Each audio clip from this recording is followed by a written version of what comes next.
अस्सलाम वालेकुम भाई। अभी अभी आए दिन हिंदुस्तान के हर कोने में रेप होती है, मर्डर हो जाती है। अभी आजकल की बात है कि यूपी में मंदिर के अंदर में पुजारी ने क्या कहते रेप किया, 50 वर्ष की महिला का मार दिया गन से। जहीं तहीं लोगों को मार दिया जा रहा है। ये सब पे कानून नहीं बनती है। कानून किस चीज़ पे बनती है? लव पे। किसी मुस्लिम लड़के ने शादी कर लिया हिंदू लड़की से, उस पर कानून बनता है। ये ज़रूरी है सरकार के लिए। और रेप होता है या कुछ होता है तो ये ज़रूरी नहीं है सरकार के लिए।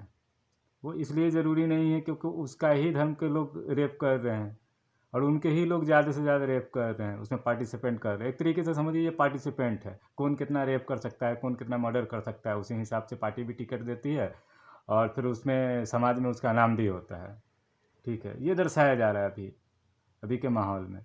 बस उसका सिर्फ मेन टारगेट है मुस्लिम, कि कहीं भी मुस्लिम को थोड़ी सी भी क्या कहते हैं कि गलती करे, हम उसको उठा करके जेल में डाल दें।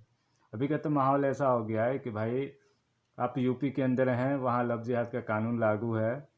तो ध्यान रखिए भाई कि मेरी अपनी पर्सनल राय है, ध्यान रखिए कि अगर किसी हिंदू लड़की को कोई मार भी रहा है तो आप वहाँ पे ना जाएं, या मार करके कोई फेंक भी दिया है तो वहाँ पे ना जाएं देखने के लिए। ये मेरी पर्सनल राय है, क्योंकि हो ना हो वो आपके ही नाम पे ठोक देगा केस, बोले कि भाई आप ही ने फेंक दिया। तो इसलिए बचिए आप। सरकार खुद बांटना चाह रही है कि हिंदू और मुस्लिम दोनों अलग अलग हो जाए, तो बचाव आपको अपना खुद ही करना है।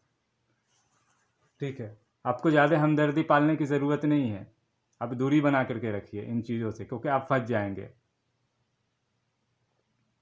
क्योंकि कानून इस हिसाब से बनाया गया है कि अब किसी का पैसा बाकी है, वो पैसे की मांग करता है, उसके ऊपर केस ठोक देता है कि भाई ये हमारे बीवी को कह रहा था कि इस्लाम कबूल कर लो, उस पर जेल हो जाती है।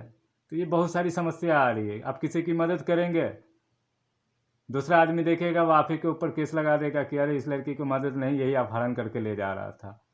कहीं पे कोई लड़की को कुछ हो गया, किसी ने छेड़ दिया, उसके ही जात वालों ने छेड़ दिया, हिंदू ने छेड़ा, आप वहाँ पे गए बचाने के लिए या तमाशा बन के देखने के लिए किसी भी तरीके से, तो आप ही के ऊपर डाल देगा अरे ये छेड़ रहा था। तो इसलिए आप बच के रहिए। और दूसरी चीज़ मुस्लिम के लिए ख़ास तौर से है कि भाई आप अपना एकता बनाइए। बहुत सारा हो गया देवबंदी, बरेली, वहाबी, अहले हदीस, ये सब करके फुटकर हो गया मुस्लिम अलग अलग, एक दूसरे से मोहब्बत ख़त्म हो गई। आप लोग आपस में मोहब्बत कायम कीजिए, इकट्ठा मिल के रहिए, सरकार के ऊपर दबाव बनाइए कि ऐसा कोई भी कानून या ऐसा कोई भी काम ना करे जो मुस्लिम के ख़िलाफ़ हो। क्योंकि अभी के टाइम में मुसलमानों को बहुत फूक फूक के कदम रखनी है, क्योंकि वो मौका में ही लगी हुई है सरकार और सब पुलिस और लोग। ये नहीं कि सिर्फ पुलिस लगी हुई है, ये पूरी के पूरी एक क्या कहते सेना हो है। ये हिंदू जितना है उसको सरकार ने सेना बना लिया, समझिए कि एक तरीके का सेना है। वो आपके खिलाफ कुछ भी कह देगा, आपकी जात ही आपके लिए बहुत बड़ी साबित करने के लिए है कि हाँ आप मुसलमान हैं तो सारे गुनाह आपने किया है। ठीक है, बस मुसलमान होना ही काफ़ी है। नहीं तो रोज़ रेप होती है, रोज़ बलात्कार होता है, मारता है। यूपी में तो डेली 50 कांड होती है रेप का, कम से कम डेली 10 रेप होती है, लेकिन उस पर कानून नहीं बनाती। जबकि यूपी में क्या पूरे हिंदुस्तान में होती है रेप। जबकि ज़रूरी ये है कि रेप के ऊपर कानून बनाए, गुंडागर्दी हो रही है उसके ऊपर कानून बनाए। तो इन चीज़ों को छोड़ करके लव जिहाद के नाम पे कानून बनती है। बस सिर्फ टारगेट क्या है? मुसलमान, कि मुसलमान को किसी भी तरीके से बर्दाश्त नहीं किया जाएगा। अभी बताए थे कि कल एक चप्पल में बेच रहा था ठेले पे लगा करके, उसमें ठाकुर ब्रांड का चप्पल था, तो उसके लिए उसको जेल कर दिया था। खैर आज उसको रिहा कर दिया गया है, जेल से छोड़ दिया गया है। तो ये सब बहुत बड़ी साजिश है मुसलमानों के ख़िलाफ़। ध्यान रखिएगा, आप अपना ख्याल रखिए, कोशिश कीजिए कि ज़्यादा उन जगह पे मत जाइए जहाँ पे आपकी मेजॉरिटी ना हो, और उन लोगों के संगत में भी ना रहें, क्योंकि वो आपको फंसा देगा किसी भी कारण से। और लेन देन भी आपको करना है तो आप कोशिश करें उन लोगों से बचने की, लेन देन ना करें, उधार तो खास तौर से ना दे किसी की।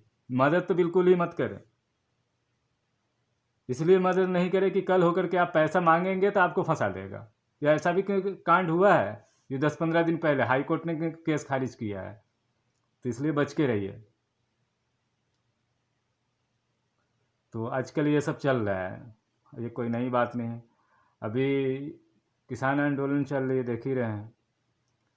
सरकार तानाशाह रवैया अपनाए हुई है कि कुछ भी हो जाए हम कानून वापस नहीं करेंगे, जब वो उसमें सभी जात है, मुस्लिम, हिंदू, सिख, ईसाई सारे जात है। पूरा हिंदुस्तान की एक कौम कागज है कि उसमें लगी हुई है कि नहीं भैया ये कानून को ख़त्म कर दो, ये कानून हमको नहीं चाहिए, और MSP को लीगलाइज कर दो। जबकि MSP तो लीगलाइज होनी ही चाहिए।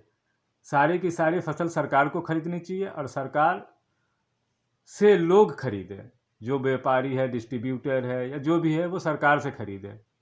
और सरकार उतनी ही मात्रा में स्टॉक नहीं कर सकता है, कोई भी भाई स्टॉक नहीं करना है। अगर सरकार के पास अनाज होगी पूरा 100% MSP पे खरीद लेता है सरकार, तो देश के अंदर यकीन मानिए कभी किसी भी चीज़ का रेट नहीं बढ़ेगा। कभी प्याज 100 रुपये किलो हो जाता है, कभी आलू 50 रुपये किलो हो जाता है, कभी मिर्ची 200 रुपये किलो हो जाता है, कभी टमाटर 100 रुपये किलो हो जाता है।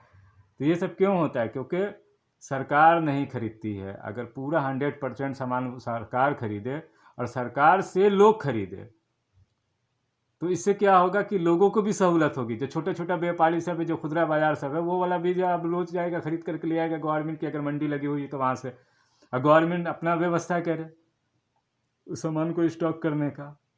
तो इससे बहुत लोगों को फ़ायदा होगा, हर लोगों को फ़ायदा होगा। ठीक है, बेचने वाले को भी फ़ायदा होगा और आम जनता को भी फ़ायदा होगा कि उसको सस्ते में मिलेगी। जब सरकार के पास चीज़ें होती है ना, तो उसका रेट बढ़ती नहीं है। सरकार को मुनाफा नहीं चाहिए सब, तो सरकार तो इसीलिए तो अपनी जिम्मेदारी से मुक्त हो रही है कि भैया हम इतना टेंशन क्यों पालने के लिए जाएं। अगर हम इस सारी चीज़ों को हटा देते हैं, नहीं रखते हैं, प्राइवेट कंपनी रखती तो प्राइवेट कंपनी डायरेक्ट हमको कागज़ बड़ी रकम देगी, जो टैक्स की नहीं है। टैक्स तो एक अलग चीज़ हो गया, पार्टी फंड में देगी, या ऐसे हम ले लें, या किसी भी तरीके से गिफ्ट के तौर पर दे दे। तो ये सब बड़ा मुद्दा है। तो इसलिए किसान आंदोलन का समर्थन कीजिए। हम भी किसान हैं भाई। इस देश में जितना भी है, आज वो 50 साल 60 साल से कोई शहर में आ गया तो वो नौकरी करने लगा, गांव को छोड़ दिया, वो हर आदमी किसान से ही जुड़ा हुआ है। एक भी ऐसा आदमी नहीं कि जो इसका दादा परदादा किसान ना हो, सब किसान से ही जुड़ा हुआ है। लेकिन ये अलग एक समस्या इसलिए हो जाती है कि लोग सोचते हैं कि अरे हमें क्या करना है। नहीं, हर चीज़ से एक दूसरा जुड़ा हुआ है, लोग जुड़ा हुआ है, सबको सबसे करना है। और ये ध्यान रखिए कि जो NRC की प्रक्रिया क्यों लाई गई थी, अभी लव जिहाद का कानून क्यों लाया गया है, ये सब मुसलमान को टारगेट किया जा रहा है। बस किसी भी तरीके से मुसलमान को दबा देनी है, उसको सामाजिक बहिष्कार करनी है, उसको तरक्की नहीं करने देनी है। अब मुसलमानों में भी कमी है, उसके बाजू में अगर किसी एक मुसलमान की चावल की राशन की दुकान है तो वहाँ से नहीं खरीदेगा, जा करके 1 किलोमीटर जा करके किसी दूसरी दुकान से खरीद के लिए आएगा, लेकिन अपने पड़ोसी से नहीं लेगा। ये भी एक मुसलमान के अंदर जलन बहुत है। बस मुसलमान सोचता है कि हम खुशहाल रहे, दूसरा कोई भी नहीं खुशहाल रहे। इसी वजह से वो कौम जो है कागज तो बर्बाद होते जा रही है, और तरह तरह के कानून उसके ऊपर लाद दिया गया। NRC क्या है? NRC का तो एक सिंपल तरीके से समझ लीजिए, NRC पूरे देश में होगा और सबका होगा। ये नहीं कि सिर्फ मुस्लिम के लिए होगा, सभी जाति के लिए होगा। लेकिन सभी जाति को डरने की ज़रूरत नहीं है। इसलिए डरने की ज़रूरत नहीं कि अगर वो बाहर हो जाता है, इनकेस NRC साबित नहीं कर पाता है, तो कोई बात नहीं है, वो तो CAA के ज़रिए अंदर आ जाएगा। क्योंकि सरकार ने कह दिया कि 2014 से पहले जो आदमी आ गया यहाँ, उसको हम नागरिकता दे देंगे। ये कैसा कानून है भैया? 2014 के बाद की बात होनी चाहिए थी कि अब जो आदमी आएगा उसको हम नागरिकता दे देंगे। पहले के जो भी आदमी है उसको नागरिकता साबित करनी पड़ेगी, जैसे मुस्लिम को करनी पड़ेगी वैसे हिंदू को करनी पड़ेगी। या तो फिर जितना 2014 से पहले हो सारे को नागरिकता दे दो, ख़त्म करो कहानी। अब से कोई नहीं आना चाहिए। सिंपल तरीका यार, जरा जरा सी बात है, क्यों इतना मगजमारी करने की ज़रूरत है? अगर आप एक मरतबा सारे देश के लोगों को नागरिकता दे देते हैं, नेशनल रजिस्टर में शामिल कर लेते हैं, कार्ड दे देते हैं, उसके बाद दूसरा किसी को नहीं देंगे नागरिकता। साफ कह दीजिए कि भैया अब आपसे किसी को भी हम नागरिकता नहीं देंगे। लेकिन ऐसा नहीं, ये सब राजनीति है और मुसलमान टारगेट है। तो आप लोग ध्यान रखिए। और मेरे वीडियो को भाई कोई भी देखते नहीं हैं, शेयर नहीं करते हैं, शेयर कीजिए और चैनल को सब्सक्राइब कीजिए। चलिए, अस्सलाम वालेकुम, जय हिंद।